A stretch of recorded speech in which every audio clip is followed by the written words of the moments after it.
జయ శ్రీమన్నారాయణ. నేను మీ icon astrologer Gattupalli Suresh Babu. మనకి ఈ 6 ఛానల్ ప్రేక్షకులందరికీ కూడా జయ శ్రీమన్నారాయణ. మనకి ప్రతి విషయాన్ని కూడా క్లుప్తంగా స్పష్టంగా తెలియచేస్తామంటే అది చాలా సామాన్యమైన విషయం కాదు. అందులో మనకి ఈ ఛానల్ ప్రేక్షకులందరూ కూడా మంచి వ్యక్తులుగా ఉండి మన ఛానల్లో వచ్చేటువంటి ప్రతి ఒక్కటి కూడా ఎంతో స్పష్టంగా చేసుకుంటూ ఉంటే కనుక ప్రతి ఒక్కరికి కూడా కొంగు బంగారమైనటువంటి అవకాశాలు ఉన్నాయి. కాబట్టి ఇందులో చెప్పే ప్రతి మాట కావచ్చు, ప్రతి విషయం కావచ్చు, క్లుప్తంగా చాలా విశిష్టంగా ఉండేటువంటి అవకాశాలు మెండుగా ఉంటున్నాయి. అలానే మన ప్రేక్షకులందరికీ కూడా మరొక మారి జై శ్రీమన్నారాయణ. అలానే మనకి విషయానికి వస్తే కనుక గురు పౌర్ణమి జూలై మాసంలో 29వ తారీఖున వచ్చేటువంటి గురు పౌర్ణమి ఏదైతే ఉందో ప్రతి ఒక్కరు కూడా దీన్ని ఆరాధ్యంగా చేసుకోవాలని మనస్ఫూర్తిగా కోరుకుంటూ, అలానే ఈ గురు పౌర్ణమి యొక్క ప్రత్యేకత ఏమిటి అనేది ఒకసారి మనం గ్రహిద్దాం, విశ్లేషణ చూద్దాం. గురు పౌర్ణమి అనగా ఇప్పుడుండేటువంటి మనకి గురువులు కావచ్చు, సాధువులు కావచ్చు, సంధ్యలు కావచ్చు, ఇప్పుడున్నటువంటి అఘోరాస్ కావచ్చు, వీరు గురువులుగా మనం భావిస్తూ ఉంటుండేటువంటి వారు గురు పౌర్ణమి అంటారు. కానీ కాదు, గురు పౌర్ణమి అనగా మనకి ఉద్దేశపూర్వకంగా మనకి చైతన్యం రావటం. బాగా గమనించండి ప్రేక్షకుల, మనకి గురు పౌర్ణమి అంటే ఏమిటి అంటే గనక మనలో తెలియని ఒక విషయాన్ని తెలియచేసుకోవటం. ఎవరికైతే గౌరవ మర్యాదలు ఇవ్వాలి, ఎవరిని ఎక్కడ ఉంచాలి, మనం ఏ పని చేయాలి అనేది మనలో మనకి చైతన్యాన్ని తీసుకోవడం, మనలో మనకి అవగాహన పెంచుకోవడం, మనలో మనకి ఎన్నో రకాలైనటువంటి విపత్తుల నుంచి వైరస్ నుంచి బయటపడడం, మనలో మనకి ఒక రకమైనటువంటి ధైర్యము, దమ్ము అన్ని రావడం. ఇదే గురు పౌర్ణమి. ఒక నిర్ణయం తీసుకోవడం, ఒక ఏకదాటిగా కాదు, ఏక అభిప్రాయం కాదు, అంతా కూడా విశ్లేషణ చేసి పెద్దవారి సమక్షంలో కానీ పెద్దవారి దీవెనలో కానీ మనం ఒక నిర్ణయం తీసుకోవడం, ఆచరణ చేయటం. అంటే మనం వెళ్తూ ఉన్న జీవితం కాస్త వేరే ఇంకొక ముందుకు అడుగు వేయాలి అన్నప్పుడు ఒక నిర్ణయం కావాలి. అలాంటి నిర్ణయాలు తీసుకునే సమయము మనకి గురు పౌర్ణమి రోజున తీసుకుంటే అవి స్వస్యశ్యామలంగా బహువిధంగా కూడా ముందుకు వెళ్ళేలా ఉంటుంది. కాబట్టి మనము అందరూ అనుకుంటాం గురు పౌర్ణమి అంటే గురువుకు నమస్కారం చేయాలి, పంతులు గారికి దానం ఇచ్చేసేయాలి, లేదా గుళ్ళో పోయి అభిషేకం చేసుకోవాలి అనుకుంటాం. కాదు, గురు పౌర్ణమి అంటే తల్లితో సమానం. తల్లికి గౌరవించాలి, తండ్రికి మర్యాద ఇవ్వాలి.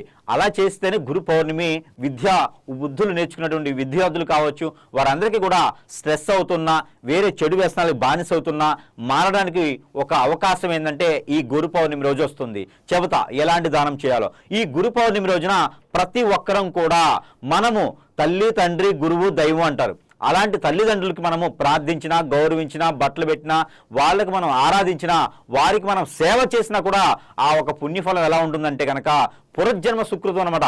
మనం చేసినటువంటి పాపకర్మాలన్నీ కూడా ఇలా చిటికలు పటాపంచలేకపోతాయి. గురు పౌర్ణమి యొక్క ప్రత్యేకత అంత గొప్పగా ఉంటుంది. మరొక విషయం, ఎవరైనా సరే విద్యార్థుల్లో కానీ, పోటీ పరీక్షల్లో కానీ, ఏదైనా group 1, group 2, group 3, group 4 exams రాసేవాళ్ళు కానీ, ఏదైనా బీడీ ఎగ్జామ్స్ రాసేవాళ్ళు కానీ, జాబ్ కోసం నిరుద్యోగులు ఉద్యోగం కోసం ప్రయత్నం చేసేవారు కానీ, గురు పౌర్ణమి రోజున మీరు ఏదైనా ఆలయానికి వెళ్ళి స్వామివారి దర్శనం చేసుకొని, ఆ ఆలయం ఈ ఆలయం ఏమీ లేదు, మీకు నచ్చినటువంటి ఇష్టదైవం కులదైవం ఆలయానికి వెళ్ళండి. అక్కడ స్వామివారికి మనస్ఫూర్తిగా నమస్కారం చేసుకుని 5 నారికేళములు సమర్పించుకొని, ఆ నారికేళములో ఒక్క చెప్ప కూడా ఇంటికి తెచ్చుకొని చట్నీ వేసుకోవాలి, పిల్లలకి ఆ భోజనం కలపాలి, చట్నీ వేసుకొని అందరికీ తినాలని పెట్టుకోకండి.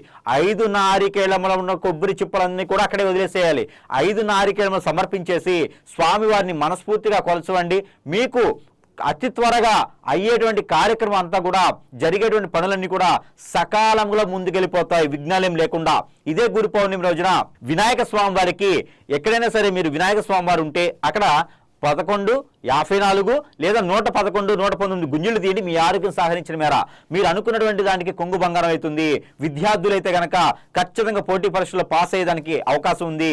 ఇక సెంట్రల్ గవర్నమెంట్ జాబ్ చేసేవారైతే కనుక వినాయక స్వామి వారికి మనకి మొదటి గురువుగా దేవుళ్ళలో వచ్చేసి వినాయక స్వామి వారు. ఆ వినాయక స్వామి వారికి ఎప్పుడైనా సరే మరి మీరు అభిషేకం చేయించండి, శాంతి హోమం, శాంతి పూజ చేయించండి, వస్త్రధారణ చేయండి. ఇలా చేసినట్టయితే కనుక ఉడుములు, కుండ్రాలు లాంటివి పెడితే కనుక, స్వామివారికి గరికా బెల్లం లాంటి పెడితే కనుక, నైవేద్యం కింద పెడితే కనుక మీకు అనుకున్నటువంటి సెంట్రల్ గవర్నమెంట్ జాబ్స్ వచ్చేలాగా అవకాశాలు మెండుగా ఉంటాయి. అలానే వినాయక స్వామి వారికి అభిషేకం చేసినటువంటి నీటిని తీసుకెళ్లి మనం ఇంట్లో శుద్ధి చేసుకోవచ్చు.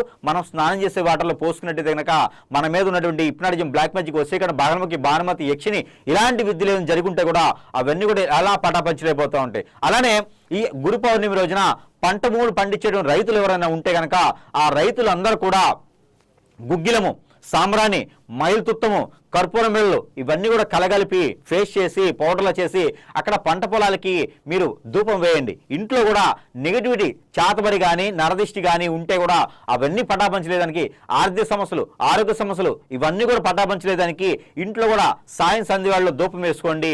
ఇక్కడ మీరు ఒక్క పొద్దుండే అవసరం లేదు. నలుగురికి సహాయం చేయండి, నలుగురికి ఫుడ్ పెట్టండి, నలుగురికి ఏదైనా దానం చేయండి. దీనివల్ల మీకు గురుబలం చాలా పెరుగుతుంది. గురువు అనగా మనలోని చైతన్యం, ఒక వ్యక్తి కాదు. కాబట్టి ప్రతి ఒక్కరు కూడా మనకి మనమే గురువు అనుకోవాలి, మనకి మనమే చైతన్యవంతులు అవ్వాలి, మనకి మనమే మంచి పని చేయాలి, ఎదుటి వారిలో శబాష్ అని భుజం తట్టేలా ఉండాలి. అదే గురుతత్వం.